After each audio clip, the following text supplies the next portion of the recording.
In today's video, I'll be showing you how I painted this squirrel in Inktense.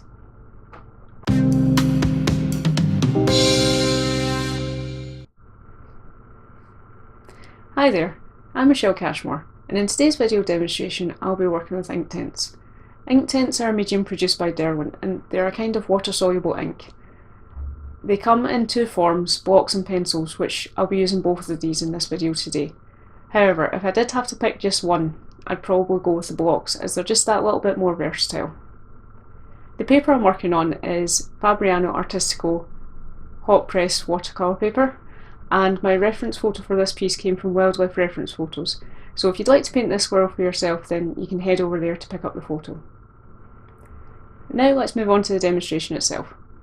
I'm starting with the background as usual. I'm going for a loose watercolour splatter effect here. So to begin with, I'm laying down water over the area I want to be covered. This will help the ink to spread over the areas I want it to. This technique is quite uncontrolled, so I didn't have too much of a plan here. I'm just using big brushes, various colours of Inktense from the blocks, and sponges and paper towels to add texture. I knew I wanted blues and greens and to have the blues towards the top, but otherwise I just went with it and had some fun. I masked off my subject with Frisket film and masking fluid to keep it safe while I worked in the background. Once the background was completely dry, I removed the mask and started adding detail in the tree stump. Most of the Inktense pigments are pretty translucent, so I often start by adding in darker details and then washing in lighter colours over the top. Right now I'm focusing on blocking in the main areas of the tree stump, which is a pretty complicated area. I paid close attention to my reference photo throughout this piece. I'm planning to do a technique video soon around using the blocks, but I use them in a similar way to watercolour pans, using a wet brush to pick pigment up off them and mixing my colours together in a well palette. While many of the colours in the Inktense line are pretty translucent, allowing for lots of glazes and washes, the white Inktense block can be very opaque if you make up a mixture with a lot of the pigment in it. For this reason, Inktense is a very forgiving medium. If you make a mistake or go too dark, then you can easily lighten it back up again. Here I'm using the white ink to add in some lighter details down the side of the tree stump. I can then glaze over those with other colours later. Now that I have the large areas blocked in with some flat colour to get rid of the white of the paper, I've mostly switched to working in sections. I find it easier to keep track of where I am if I focus on a relatively small area for a while, particularly in areas with a lot of detail. That's not to say I won't come back to an area later on to refine it even further, but before the final stages I like to mostly focus my attention on a section at a time. Here, for the moss, I've switched over to using the pencils. When using the pencils, I highly recommend that you make up either a colour chart or try them out in a piece of scrap first. They often change dramatically when adding water. I find the pencils best for building up layers of colour and texture over a base that's already been laid down. I don't use them for fine details, as using the blocks with a liner brush is easier, but they're great for building up layers of fur, or in this case, the moss texture. Once I've applied water to the pencils and it's dried, I come back over with some of the white ink mixture and a liner brush to add highlights on the ridges of the moss. For the way that I work, Inktense is all about building up layers of colour and detail. You can see how ugly the early layers look, where they're all streaky and washed out. However, by building up those layers of colour and detail, it starts to gain depth and look realistic. Don't be discouraged by how the early stages look. You need to push past them and keep layering until you get the look that you want. That's another reason why I like to work in sections. When I can see parts of the piece really starting to come together, it's a great motivator for pushing past those ugly layers elsewhere in the painting. Here, I'm following a similar method for the right hand side of the tree stump as I did for the left, layering up the bark texture, using the white ink mixture from the block to add in details and then washing colour over them. Then for the moss, I'm using the pencils to build up the texture before adding white highlights over the top. The sheet of translucent paper under my hand that you can see as I'm working is called glassine. I use it to protect all my works on paper, including graphite, Inktense and coloured pencils. It stops me from smudging anything, and oils from my hand don't transfer onto the paper. Obviously, you need to be careful not to place it over wet paper though. I buy it in sheets from Jackson's Art in the UK. While I'm not too concerned about being completely exact for every crease in the bark or every frond in the moss, I'm trying to go for reasonably close.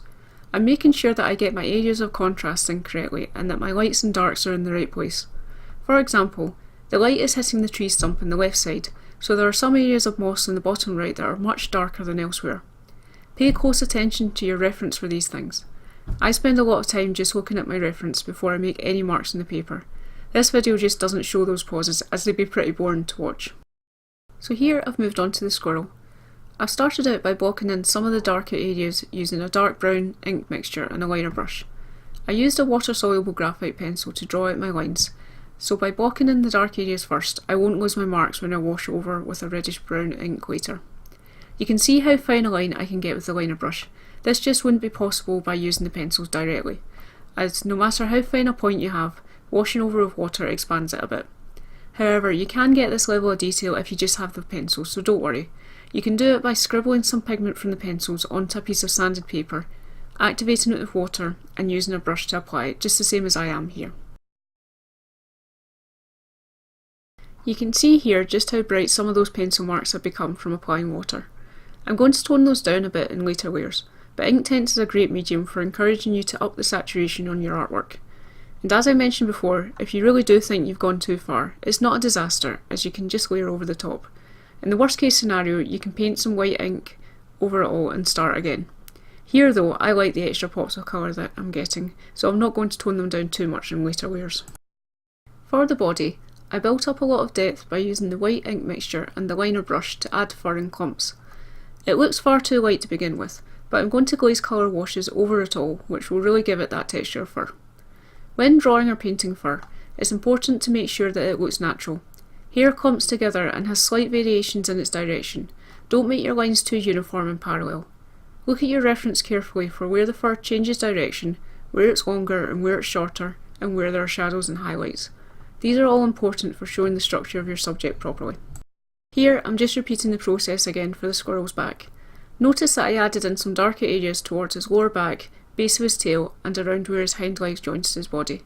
I'm marking out where areas of shadow are early on, and I'll build those up through washes again after I've added in the fur texture with the white ink. Also notice that while he has white fur on his belly, I've painted it in a dark grey as it's also in shadow. White areas are very rarely actually white, except for some occasional bright highlights or if the lighting is very strong. If I left that area white, it wouldn't fit in with the rest of the painting, it would look far too light. Our eyes and brains are very good at translating the colours that we actually see into the colours that they actually are. This can make picking the right colour to use for a painting difficult sometimes.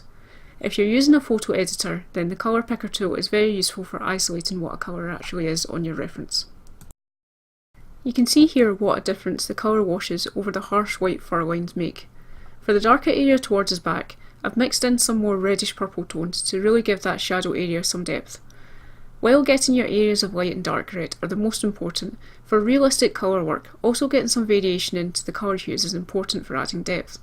Obviously it's not an issue if you're working in monochrome, such as graphite work. This squirrel has some areas of fur that appear much more saturated than others, some areas that are more orange, some that are more red, and some that are more brown in hue. For the squirrel's tail, he had a lot of wispy long hairs that you could see the background through. It wasn't solid looking all the way through. I added a base layer of the green in the background, and then used the white ink to paint in the fine lines. Once that was dry, I could then add the reddish brown tones over the white lines. Notice how much longer the hair in his tail is compared to the rest of his body. This meant that my brush strokes and pencil lines had to be much longer and more flowing to represent the hair in his tail accurately. Because it's in the shadow of the tree stump, his tail is also darker in general than his body. It's also more of a reddish tone than orange.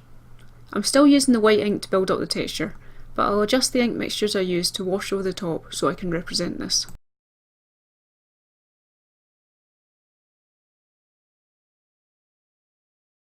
Once I'm onto the last stretch, I look over everything as a whole and make any adjustments I think it needs. Then it's ready to call finished.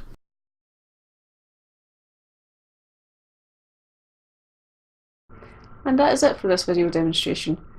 I hope you've enjoyed what you've seen here and have found it useful. If you'd like to see more and be kept up to date with all my latest videos, then please do subscribe. You can also find me on Facebook, Instagram and Twitter, and at my website, michellecashmoreart.com. Hope to see you again soon.